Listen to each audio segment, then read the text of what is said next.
All right, fellas, let's get into players to watch in Group A of the 2023 World Juniors in Halifax and Moncton. Of course, starts Boxing Day, so of course we're going to start with Canada. And Case, let's go to you first, brother. I think this is an easy pick for me. By far, the standout player that I loved to watch last year. He was the motor of the team. He was a top 3 player on the team last year, I believe. Let me just name off a few accolades he got in his last season. Start with CHL Player of the Year. Best face-off percentage at the World Juniors. World Juniors gold medal. World Juniors top 3 player on a team. WHL First All-Star. WHL Most Sportsmanlike Player. WHL Player of the Year, WHL Most Goals, and WHL Most Points. That's the stank oven himself, Logan Stankoven. I absolutely loved watching him play last year. Like I said, he was the motor. I think he's going to be a standout player again this year. He's got another kick at the can to be a top 3 player. I think he could be the MVP of this tournament if he really sets his mind to it. There's a few Canadians, like, I don't know if either of you guys are going to talk about Shane Wright. Like, he has a bone to pick with the world right now, so I expected him to have a huge season. Connor Bedard is another standout Canadian that, of course, is in the conversation to be one of the best players in this tournament, but Stankoven, like, I love the way he plays. They used him in every single play, or like, you know, power play, penalty kill, 5-on-5, all the tough moments, the last minutes of the game. He's just so important to this team, and he's so fun to watch. Absolutely. Another great pick of the Dallas Stars. Yeah, that team is stacked in the prospect pool, and then having a great season this year. They're a weird team because finally their old guard is being replaced, but on the fly by their new guard. And you said it right there. That's exactly what Jeff Merrick said. He said that Dallas and Jim Nill and company, what they did was, I think, what a lot of teams are jealous of. They kind of did a rebuild on the fly. Mm-hmm. Exactly. And think about the 2018 draft, right, where you got Heiskanen. 17, where you got Heiskanen, your number 1 D-man. You got Jason Robertson, your number 1 forward, maybe a MVP candidate one of these years. Yeah. And you got Jake Ottinger, your franchise goalie, a future Vezina Trophy winner, all in the same draft. So that year alone basically rebuilt that team. But we're talking about Logan Stankoven here. The stank oven himself, as you said. Dude, 10 points in 7 games last year for this team, or in the summer tournament, rather.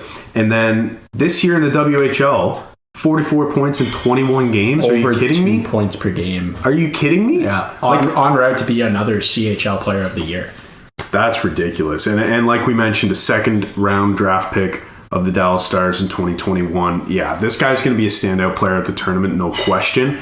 Now, there are going to be a handful because obviously being Canadian, that's who we pay attention to the most. But this is a stacked team this year, guys. So even though I don't think we're going to talk at length about, you know, players like Connor Bedard, Shane Wright, guys like that, this team is very stacked and also very deep as well. And so many returning players from their gold medal team. Like that's a sign of things to come right there. Absolutely.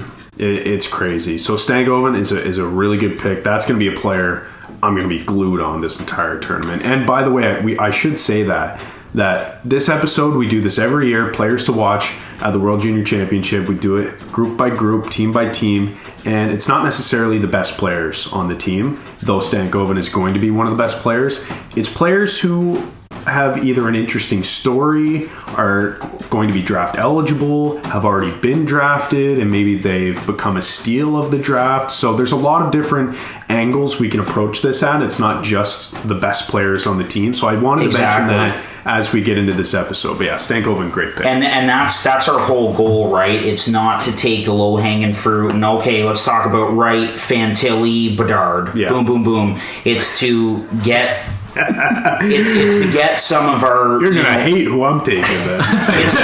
it's to get, hopefully get our listeners familiar with guys that they didn't think about or don't really know, right? So... Exactly.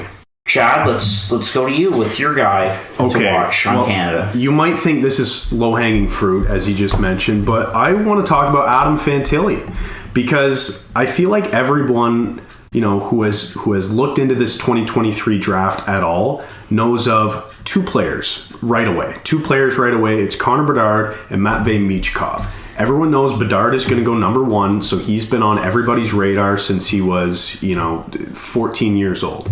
Matvei Michkov, but of a different story, Russian-born player, is committed to play in the KHL until 2026, but is probably the second best talent in the entire draft, according to a lot of reports. And that's arguable. But the fact that he's committed to play in Russia until 2026 is scaring a lot of teams off for that reason. So I feel like people know of those two players. Adam Fantilli, we know this player, but I feel like he gets kind of lost in the shuffle. He gets lost in this whole coverage of the draft, at least leading up to it over the last year or so. So I wanted to pick him as a player to watch. Right now he has 26 points in 16 games for Michigan in the NCAA. He's third in league scoring. He's 18. And like I mentioned, he's projected to go in the first round of this upcoming draft. And he's projected almost by every single draft to go number 2. Yeah. Now, that's not only because he's, obviously it's a factor that Michkov is playing in Russia until 2026, but he's also been steadily climbing up the ranks over the last year because he's just that good of a player. I mentioned the offensive production, that's something that jumps off the page to you. And, according to all of the rankings that are on Elite Prospects right now, the consolidated rankings, Elite Prospects rankings, the Hockey News, Bob McKenzie, McKean's, et cetera, he's number 2 or 3. So this is going to be a special player. And I'm excited to see how he kind of, creates his own narrative at this tournament, because I feel like in this draft, he's been in the shadow of those two players that I mentioned. So Adam Fantilli, it's a guy I'm going to be watching closely. I think there's many drafts in the last 10 years that Fantilli goes first overall in. Mm-hmm. And he's, fallen circumstance to Connor Bedard being a potential generational talent. Yeah. Michkov, that's, no one wants to get involved with that contract at second overall. I mean, you might, but it's going to be a long time until you see him. A lot of these guys at second overall are hoping that a player is going to jump right into their lineup, and the opportunities here with Fantilli, he's producing at that level of, borderline ready to be in the NHL, and being an NCAA prospect, you can sign him right away and he's on your team. You don't have to worry about setting him to the CHL if you got to drop him to the AHL. There's a lot of flexibility there. There's also the opportunity for him to stick around in the NCAA, which a lot of players do, just like Luke Hughes and so many players in the NCAA and in this tournament. But there's a lot of flexibility there. So I wouldn't be shocked if he goes second overall. I really hope he does. And this is going to be a special player. Another player that you don't often think of the undrafted players on Canada because it's always a team full of first round picks. But this guy is going to be someone to watch. Yeah, absolutely. And this is year 1 for him at Michigan, right? Yeah, I think so. Yeah, which is even it's just that much more impressive just with his numbers and everything, and that being a stacked team with, Luke Hughes and Eric Portillo and Brendan Brisson, and, the list goes on. But he's just absolutely been ripping it up, and I have no doubt that he does go, 2 or 3 in the upcoming draft, and a team like Columbus or Philly or whoever gets their next franchise center. Yeah, and if the production at Michigan wasn't enough, as a 17-year-old in the USHL, he had 74 points in 54 games playing for the Chicago Steel. So that's just another incredible stat from a kid so young, so talented. He's going to be a player to watch for sure. Yeah. And it'll depend how many minutes he gets, because that's another theme throughout this episode that we kind of have to touch on is it all depends on opportunity for a lot of these players, especially on the better teams like Canada, USA, Sweden, Finland. How much is this player actually going to play? Fantilli, I don't know where he's been slotted in. I would imagine they start him in the top 6 and go from there because he is uber talented. Give him every opportunity to shine. But it wouldn't surprise me if when push comes to shove and they're playing in the gold medal game, maybe the coach relies on some players who, they have some more familiarity with. Yeah, at the end of the day, Case, you've said this so many times, it's a 19-year-olds tournament, right? And so that's really what it comes down to. Anyway, my guy for Canada to watch, maybe a bit of an off-the-board pick. It's a blue liner, and I'm going with Kevin Korchinski.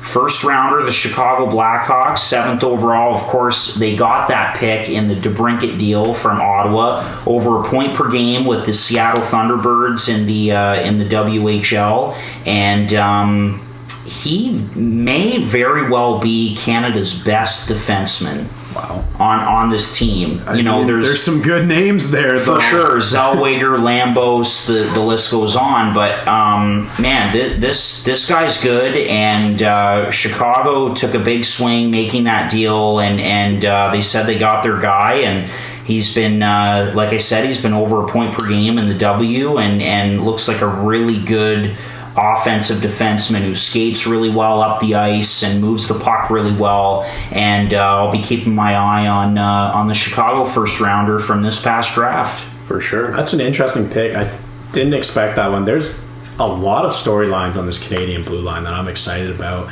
It seems to be that they're shifting towards these players that they can really rely on defensively because there's so many weapons up front.